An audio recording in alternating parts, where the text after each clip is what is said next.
Sige, alright, let's go Ruleta! May Ilocano kayang lalabas sa Ruleta today. Baka merong Ilocano nga. At Ilocano ba ito? Ay, hindi siya.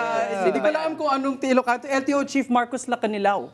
Oo, na nag-press con recently dahil di ba nga may nagreklamo doon sa tumutubos ng lisensya na 15 working days. Oo. Eh, nabutan ng holiday. Oo. So ngayon, nagkaroon ng feedback sa social media. So, ano masasabi mo, Cliff? 15 working days daw, pero ang ginawa kasi 15 days. Calendar days daw. So, nung tinutubos na nila, red tape na ang na-encounter Pero nila. kasi, bakit nagda-drive ng unregistered na vehicle? Yan naman din ang isa sa mga katanungan dyan. Inamin naman na nila, parang sinurrender naman na yata na may violation, etc. Ang tanong ay, bakit pag ang pamahalaan ay may deadline, kapag tayo ang sinisingin sa deadline, napakahigpit biglang calendar days. Hindi ka makabayad ng tax ng on time, grabe ang mga penalties. Yun. Di Mas ba? yun ang hinihingi ng taong bayan na parang, di ba dapat kami pinaglilingkod nyo? Kasi sinugundahan ng ARTA yung posisyon ng mga na dapat naman nagreklamo. talaga ay 15 working days, hindi hindi calendar. naman Hindi, tsaka hindi ko rin calendar maintindihan. days. Makes Actually, sense yung 15 naman. working days na yan, bakit ang tagal? Bakit ang tagal? How long does it take for you to process a violation? At kailangan hawakan mo yung lisensya. And for the time being, lalong-lalo na kung ito yung oras ng ito yung mga tao na ang hanap buhay nila magmaneho, alam mo 'yon? Syempre pagtutubusin nila yung kanilang lisensya, it's a day na made-deprive sila ng kanilang livelihood, di ba? So dapat kahit na may violation sila, kailangan padaliin pa rin natin yung proseso para sa kanila. Siguro nga dapat i-survey din natin yung mga nasa pamahalaan, no? Para sa taong ito, plano nyo bang pagginhawain yung buhay ng mga tao? Dapat pinaglilingkuran. Or parang wala na lang pagbabago, di ba? Bilang na parang pahihirapan nyo na lang din yung At mga... sana 55% man lang ay magsasabing yes. Yes, oo. Yung mga kahera natin So saludo dyan. sa ARTA, no? Saludo sa ARTA, pero Sa sana Windows. ang dami kasing mga complaints na parang hindi rin na sa totoo lang hindi na susolusyonan at hindi na anuhan ng ARTA Parang ang laki rin ng red tape dito sa anti-red tape. Yun ang reklamo. Kung hindi social media influencer ang nagreklamo, eh baka naman Ay, wala na ilang namang beses na ako may nakinig. finorward din sa ARTA na ang ikaw bagal ng pala. aksyon. No? Ikaw pala. Ang dami mong issue, no? Sige, okay. Naipon Huwag na natin i-red tape pa ang Ruleta. 1.5 months Okay. wala eh. Sige, go Ruleta. Kailangan hanggang 3:30 tayo ngayon. Ay, mag-extend tayo today. Oy! Oy, sino to? GM. Mula sa LTO papunta sa MMGA. Oo, from enforcement naman ito. Ito, GM Torre na talagang nagsimula na. Torre, oo. Wow. Ano masasabi mo, Dino? Dahil first time ka namin makikita at Tsaka meron siyang sasabihin sa lahat. Oo, syempre. might as well Syempre. umpisahan na. Hindi, Umpisahan diba, ang MMDA supposedly ang vision diyan nung ginawa yan is parang di ba Metro Manila Development Authority. Development and para kang governor ng Metro Manila para hindi iba-iba yung mga rules and traffic para yung entire plano pagdating sa kanyang development Harmonize. isa lang. Oo. Pero hindi naging ganoon kasi syempre yung mga mayor little May fiefdom. may little kingdoms yung mga yan eh. So sana itong si General Torre dahil nga law enforcement naman talaga siya no, sana makumbinsin niya na mag-cooperate ang lahat ng mga mayor at sana maging maayos talaga yung flow ng traffic no. This could be a good test case no on the leadership of General Torre kasi alam natin na matapang siya, alam natin na kaya niyang i-enforce ang batas no at ang mga pinaka-nakakatakot na arrest warrant pero hindi pa masyadong tested ang kanyang leadership kasi sandali lang siya nag-PNP chief.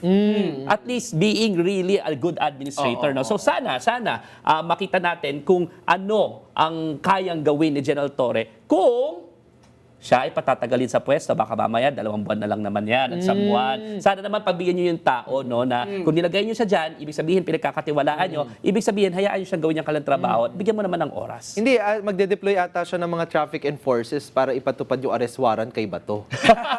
yan daw ang... baka may special operation para. yan daw ang order eh. Hindi ako naman, para kagaya nga ng sinabi ni Dino na pagkakataon din ito, magpakita si General Torre ng ibang side niya sa pamamahala, di ba? Siyempre, nakita na natin nagpakitang gilas naman Dahil siya ba nakita mo siya sa Metro Manila Film Festival? mahusay siya nung PNP chief, di ba? Grabe yung mga napakulong niya na talagang pinaghahabol ng batas. So ito, ibang side. And naririnig ko may mga iba tayong mga kaibigan na sinasabi nila baka maaring ibig sabihin nito ay pagbubukas ng oportunidad na si General Torre ba naiisip niya bang pumasok sa politika, 'di ba? Naiisip niya bang magsilbi din, tumakbo din. Di maaring tignan natin, 'di ba? Ano ba yung kanya magiging performance bilang General Manager ng MMDA? Nako, maraming mga tenggang problema dito sa Metro Manila. Pag nasolusyonan niya yan, diba? Sabi, narinig ko sinasabi niya na gusto niyang pabilisin yung response din ng MMDA sa mga aksidente, sa mga usapin sa Metro Manila. Pag nagawa niya yan, I think it's a big deal for him, diba? So yun, good luck GM Torre. At check na natin. Happy Go New Year Roleta! Go Roleta! Huwag niyo pong titikitan si Dino. Oy! Oy. Para matagal natin na hindi ba nababalitaan tong si Senator Joel Villanueva. Oh, probinsya niyan, mga putukan, diba? New Year kasi, diba? Ay, akala niya yata kasi safe na siya. Diba? Ang sabi nga ni Marcoleta, safe ka na. Diba? Paano ba? Nananahimik Alam mo, sinasadya nila yan, di ba? Nananahimik. Ito lang, nagtataka lang talaga ako kasi sa aking social media, parang ang daming mga yung tinatawag nating parallel pages na sinasabi bilang hinahalukan yung mga parang peking award winning body na World Integrity Prize. Trolls tawag dyan, parallel pages, trolls. Is given to Joel Villanueva. Alam niyo bang meron siyang World Integrity Prize daw? Tapos tinignan ko yung award giving body, napaka-dubious. Tapos meron doon yung mga pulso ng kung anong survey. Siya raw ang pinaka-honest na senador. Ay, wow. Nakikita ko pagtingin ko, non-entity at saka mga dubious itong mga naglalabas nito. No? In other words, para sa akin lang sino ba kumakamada niyan?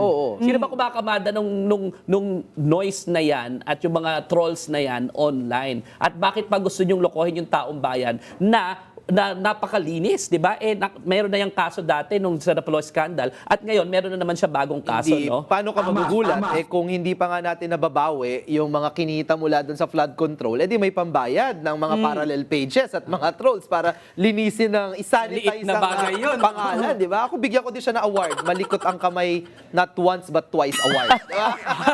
Ang nakakainis dyan, di ba? Nakakainis dyan, nakatakas dun sa ombudsman. Di ba? Dapat tinanggal na yan tinanggal na yan Tapos biglang all of a sudden, na-reverse pala, tapos walang nakakaalam na na-reverse. So, you deprive the public the opportunity to be involved in your case by surreptitiously not announcing. Di ba? By surreptitiously, parang binidhold mo sa publiko na ikaw yung napawalang sala. Di ba natural na consequence? Pag ikaw yung napawalang sala, sasabihin mo sa buong publiko na actually napawalang sala ako ng ombudsman, ito tahimik Under, para lang. tinago di ba? Sinadya. Nakipagkontsabahan yan, no? And it's so disappointing because this case is supposedly impressed with so much public interest. Pero wala nakaalam, media hindi nakaalam, di ba? Publiko hindi nakaalam, watchdogs hindi nakaalam, kahit yung mga nasa media beat doon sa ombudsman tsaka sa Senado, hindi nakaalam. Tsaka pero yung disappointment din, itong pagpasok ng bagong taon, meron na mga pagbabawi-bawi ng mga testimonya. Gusto nila na makalimutan na natin talaga kung ano yung mga isiniwalat nung nakaraang taon. Nakakalimutan ba nila yung mga pera sa table, 'di ba? Sobrang daming cash, 'di ba? At yung mga yung isinugal nila. Ang text message, 'di ba? Ang text message ni Majo, 'di ba? Mga ganyang mga text message. So, nagbabank on talaga sila na mag-move on na lang tayo. At ngayon, nilulunod nila tayo ng mga ganyang mga trolls na may mga awards, kesyo malinis ang tingin ng mga kababayan natin. Pero ito ay hamon din talaga sa Malacanang kasi anong petsa na? Hapon ko sa Malacanang Anong petsa at na? hamon kay Ombudsman Revilla. Yes, 'di ba? Baka naman Pasko 2026 yung sinasabi nila, hindi 2025. Hindi, dapat hindi na umabot ng bagong taon. Kailangan May Chinese New Year pa. Mag-roleta pa tayo. Okay, go Roleta!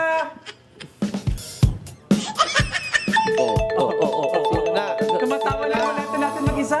Oy. Kilala niyo to.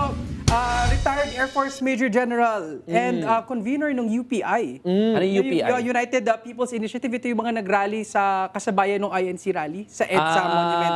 Ito si General Pokis. Romeo Pokis. Si General Romeo Pokis. Inaresto pagka-landing niya. Suot niya nga yung nakaposa siya ngayon for inciting to sedition. Nakapagpiansa na yata siya ayon sa kanyang counsel. Pero seditious ba talaga ang ginawa pagka ganoon? Mga statement niya kasi is para bang hinihikayat niya mag-withdraw ng support yung Armed Forces of the Philippines. No, tandaan natin, hindi siya ordinaryong tao, Major General yan. Anong halaga Diba? nun? Nasa Oo. pinakamataas yan na posisyon, top 2, top 3 nung, nung siya ang nag-retire. No? Ang ibig sabihin, his pronouncements carry weight. No? At saka yung sinasabi mo kasi na mag-withdraw ka ng support sa Armed Forces, sedition ng tawag doon eh. Pag ang Armed Forces nag-withdraw ng support Sa sa Pangulo, executive, oo. sedition yun. Yes, Diba? oo, Eh di, kung kasi they are going against their sworn mandate. Diba? Yes. So, except kung sasabihin nila, kaya mong i-defend is, kasi yung ginagawa na ng Pangulo against the Constitution. Pero you just withdraw your support from the President himself, no? Not abide by the Constitution. Kasi pag sinabi mong,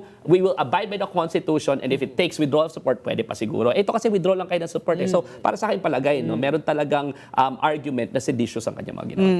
Tsaka kaya naman din kapag syempre kasi ang sinasabi ng iba, may karapatan naman sa pamamahayag Oo. si General Pokis, di ba? Pero yung difference kasi, kapag ikaw ay men and women in uniform, kahit pa retired, no, kahit retirido, no, meron talagang mas mataas na responsibilidad at obligasyon dahil when you speak about political issues, mga public matters, lalo na yan, pinag-withdraw mo ng support sa pamahalaan, you carry that weight, you carry the institutional background then of the armed forces, no? Kaya all over the world naman, 'di ba? Ang sinasabi natin, a professionalized military is one that abides by the Constitution. One that is non-partisan. Huwag na sila makisawsaw doon sa mga away sa politika, sa mga away sa paksyon kasi ang ending niyan, paaring makikialam sila, pwede nilang gamitin yung armas na meron sila, 'di ba? Para din na diktahan yung magiging direksyon ng mga ng bansa sa politika, halimbawa, no, stay in the barracks, no. Ang challenge natin sa ating armed forces, syempre may malaki tayong meron tayong malaking issue kinakaharap, 'di ba? Yung China, yung territorial incursions natin diyan, no. And doon, malaki ang suporta ng taong bayan, diba? Leave the politics to the civilians. Yes. Diba? Huwag nyo nang i-pollute pa yung ating mga armed forces kasi dapat ang loyalty nila Unless sa gusto nyo si Constitution. Dino magpapalipad ng mga eroplano Oo, sa Air Force. diba? Oo. Oh, ang dami nagtrabaho ni Dino ngayon, ha? Scrutinize ng budget, Power of the magpalipad ng... purse. Ano pa utos mo? welcome back. Okay, sige, pagpatuloy natin. Go, Roleta! Go, Roleta. Tenen, tenen. Eto. Former Governor Luis May utos Chavez ako, may utos ako kay Dino. Singson. Can you tell us your full name, Dino? Dino De Leon. Ay, Dino Singson De Leon. Kaya nga, kaya nyo na yan. Hindi. Well, sige, sa konteksto lang natin. So this week, di ba, lumabas naman sa balita si Governor Chavit dahil ang tawag doon yung sa parang dinawit niya directly si President Bongbong Marcos nga doon sa scandal. At sabi nga may mga binanggit siya na magkaroon ng mag-organize ng big time rally para magkaroon ng regime change, something to that effect. Na binuweltahan ni Yusek Castro na parang potentially seditious yung kanyang Okay. state. Ikaw, anong tingin mo? Di naman armed forces, member ng armed forces si Governor Chavez. So parang feeling ko baka pumapasok pa to doon sa free speech. Pero alam natin, may influence din naman yung taong ito. At one time, naging kingmaker at reverse of a kingmaker siya dati nung panahon ni President Erap Estrada. So, lahat, dahil nasa politika naman siya, I think fair game na magko-comment siya sa mga political developments, no? Pero ako lang, personally, I do not take instructions or advice from a member of political dynasty. yun. So, hindi niya ako pwedeng sabihan kung na mag-rally na tayo, ganyan. Tsaka, kay Governor Chavit naman, Diyos ko naman ang dami na pong rally Nanguna na dyan sa Luneta, sa EDSA. Umattend nga siya dun sa isa. Ang tanong ay, bakit wala ka dun? siya dun sa isa. Ano bang rally kasi yung gusto nyong gawin? Baka iba naman yung mga panawagan nyo dyan. Kasi yung mga panawagan ng rally na sinamahan ng mga kababayan natin, Reforma ang lahat ng hinihingi. sangkot dapat managot, di ba? Dapat Accountability. makulong yung mga kasali sa mga anomalyang flood control projects, baka iba po yung agenda nyo. Correct. Ngayon, dynasty din kayo, sa politika kayo pong bahala dyan sa mga advice nyo. Tingnan natin. Ako general lang sasabihin. Hoy, may sasabihin si Oo. Dino. Ako sasabihin Si ko Dino. lang, no?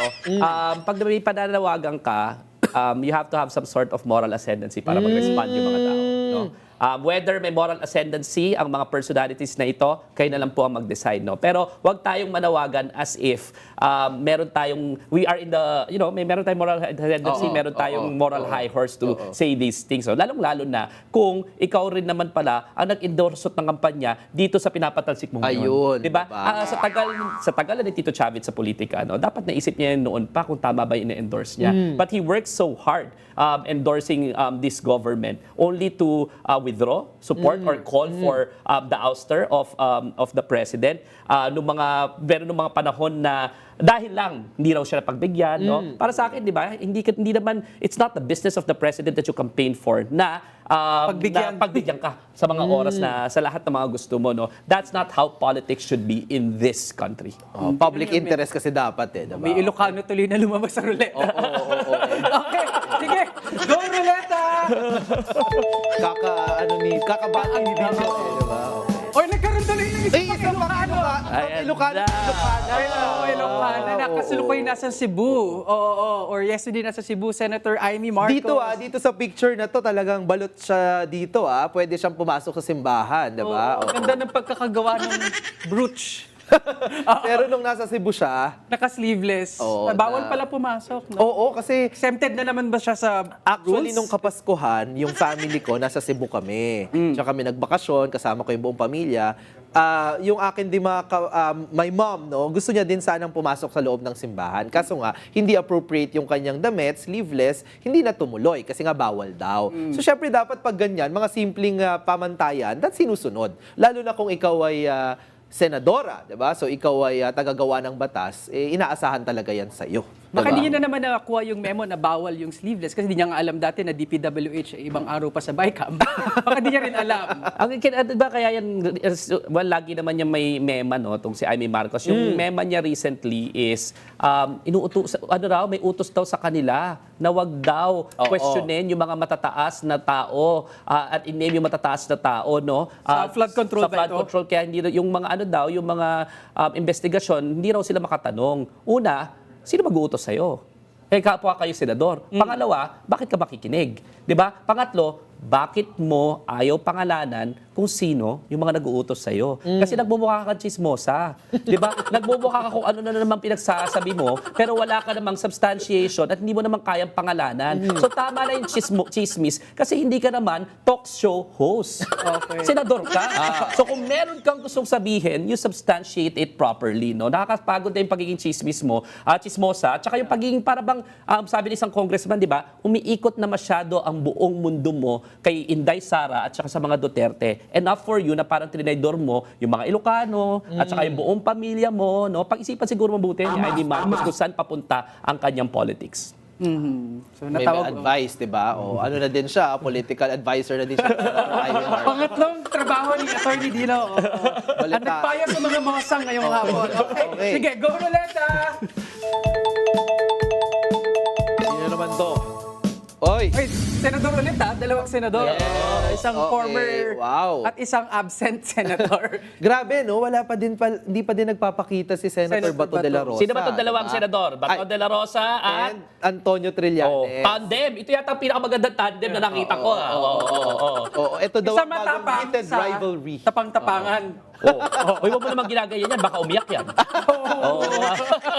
Pakita mo na siya. At i-connect ko lang di ba? Si Senator Amy yung nagsabi na si Senator Bato naman daw, kahit hindi nagpapakita, ginagawa naman daw niya ang trabaho niya. Ilan ba ang bills and resolutions na napapasa niyan? Hindi ko alam. Kasi si Laila De Lima, nakulong 600 bills, 700 bills and resolutions, 4 na batas, okay. di ba? Magna Carta of the Poor, Senior Citizens Commissions Act. Ito, ano ba yung mga batas? No? Kailangan siguro natin makita yung kalidad ng bansa. Yung budget pa lang yung budget pa lang. Nasa BICAM siya, di ba dapat? Oo, nasa BICAM siya. Tapos pangalawa, yung mga committee niya, hindi niya din na-attendan, di ba? Ang sabi ni Senator Win Gatchalian, tinatawagan niya ang opisina at hinahanap niya dahil nga kailangan sa mga budget deliberations, ngumingiti lang daw ang Chief of Staff kasi nga hindi naman din nila mahagilap si Senator Bato. So hindi yan gumagawa ng trabaho. Tsaka hindi naman siya nakakulong. Bakit hindi siya nagpapakita? Sinesweldohan siya. Natatakot nga dun sa arrest warrant. Kaya sinasabi ni Senator Amy din na to be fair daw, ilabas na daw kasi ng Malacanang yung arrest warrant para hindi naman daw ganun yung nangyayari kay Senator Kawawa Bato. naman daw, Bawalang diba? galang lang po, with due respect. Ang laki mo naman palang duwag. Hindi mo pa naman pala nakikita yung arrest warrant at kung totoo, may go ahead, make my day ka pa, ang laki mo naman talagang duwag. Di ba? Gawin mo yung trabaho mo, mag-privilege speech ka, harapin mo lahat ng mga akusasyon sa'yo kasi akala mo, no ikaw yung nasa poder, ikaw ang pinakamatapang dito sa balat ng lupa. Di ba? Wala pa eh. Wala pa yung warrant of arrest mo. Hindi pa nga nakikita raw ng mga tao eh. Nagpapaniwala ka naman sa chisis, magpakita ka, harapin mo ito na parang tunay kang lalaki. Kasi nga si Senator Amy ata ang kausap kaya puro chismis ang Kabosang ka lang yan. Ano sabi ni Senator Trillanes? Ano sabi ni Senator? Ay, pag hindi ka pa pumasok, papailang ka na raw ng ethics kasi talaga nga naman, sayang ang boto sa'yo. Di ba? Ilang beses, ang daming bumoto sa'yo supposedly, tapos hindi mo sila i-represent yung interests nila sa Kongreso. Ang hilig naman kasi yata na mga bumoto sa'yo na bumoto ng mga absentee. Di ba? Yung isa, karton na raw supposedly sa Davao, naging mayor pa rin. Ay, Di ba? galing. Hindi na nga nagpapakita sa City Hall. How can you govern if you are not present? Tandaan ninyo ha, ang first order of business lagi para malaman natin kung totoong lingkod bayan yan is they show up.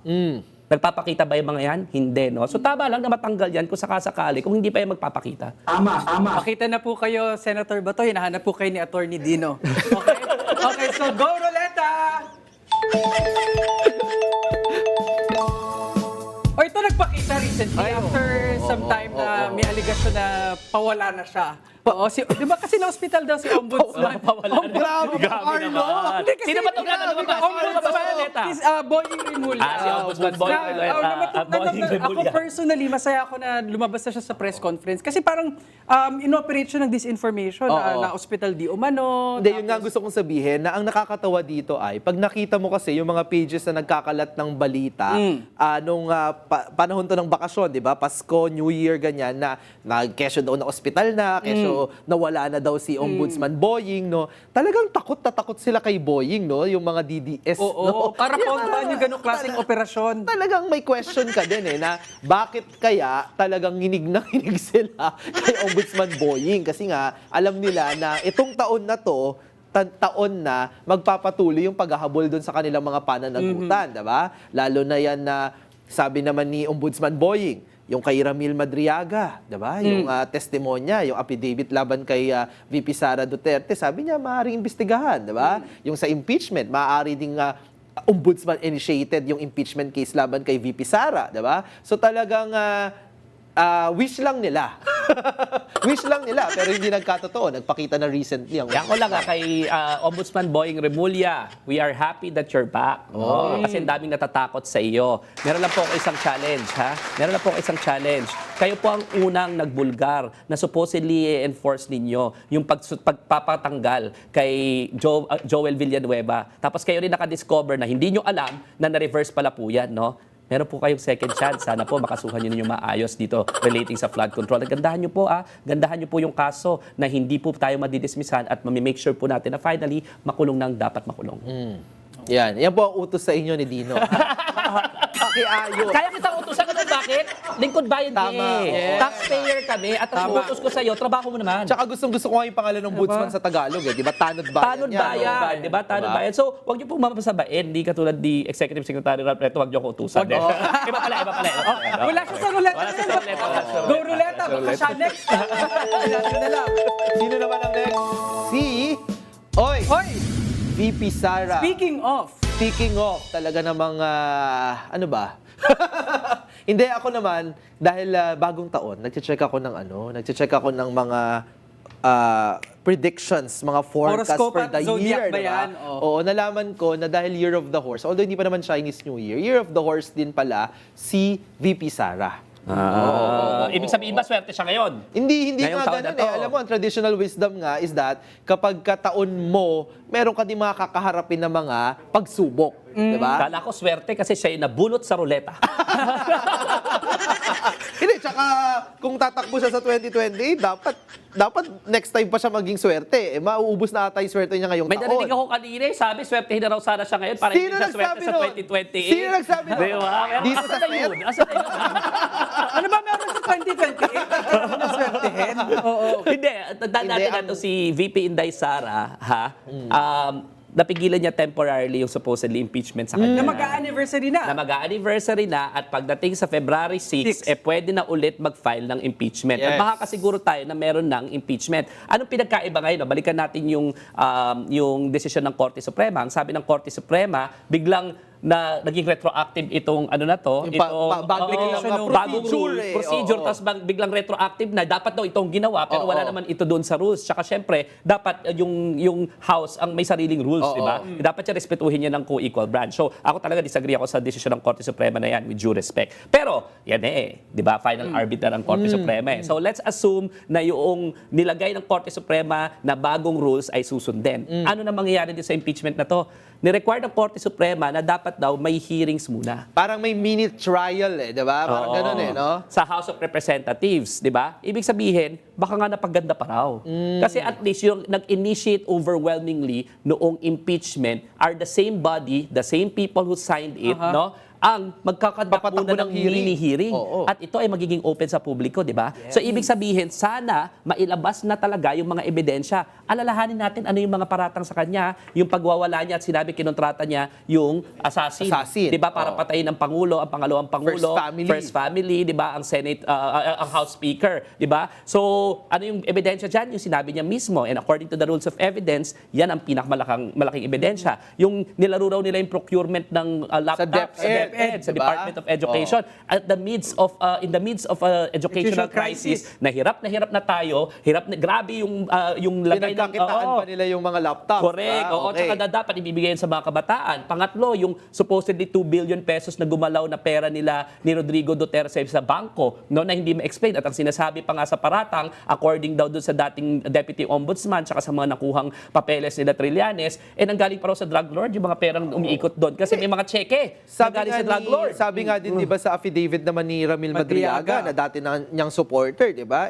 May mga drug lords at pogo money involved yung kampanya na yung perang ginamit sa kampanya ni VP Sara, di ba? So, ibig sabihin ba niyan, Dino, may chance na sa House pa lang, hearing pa lang, kung mag-initiate sila ng impeachment, mabubulat-lat na yung mga bank records. Kailangan na bulat natin yun. Kasi supposedly, kailangan niya mag-appear. Kasi bigyan daw siya ng chance to Paano pala pag refute. hindi Yun, alam yun ang mo itatanong naman ko itong mga to, hindi Oo. nag-a-appear, hindi nagpapakita. Paano pala kung hindi magpakita? Hindi, ang mangyayari dyan, magiging waiver yan of her right, di ba? Of her right to defend herself in that particular forum. Huwag din natin kalimutan yung sa confidential funds, ha? Yung chinichirya ang pera ng taong bayan. Kung sino-sino raw ang tinatago ng 1.6 million pesos a day. Ang ginamit, no, kahit ay hotel ko, lahat ng mga tao dito sa set ngayon. Isama natin ang ilang audience na mabubunot natin mamaya na magandang comment. Hindi po ako aabot ng 1.6 million a day kahit 11 pakainin ko days. kayo sa pinakamagandang hotel. No? So, yan. At ginawang chichirya. Ginawang Miggy Mango, Oishi, di ba? Ginawa, ano pa ba? Mary Gates Piatos. Grabe yung liquidation na ginawa. At pare-pareho ng pirma. At nung, ito pa yung ebidensya, at nung kumuha ng sertifikasyon, kung totoong mga tao ito, sabi ng Philippine Statistics Authority, wala itong mga tao ito. These people do not exist. Pero pinaglolo ko tayo, di ba? Na sinasabi, hindi, merong mga ganyang pangalan Oo sa nga. Davao. Anong depensa? Ganyan daw naman talaga confidential funds yan panahon mo na para mag-explain. Sana mag-appear ka. Sana Sakaling magpakita. meron ng mga hearing sa House of Representatives sa iyong inevitable yan, yung impeachment na yan. Okay. At Year of the horse, kailangan niya pala talaga ng mga kabayo para makatakas. Or pumunta sa investigasyon, meron Tama. siyang choice. Oo. Puntahan Diba? o takbuhan. Yes. So,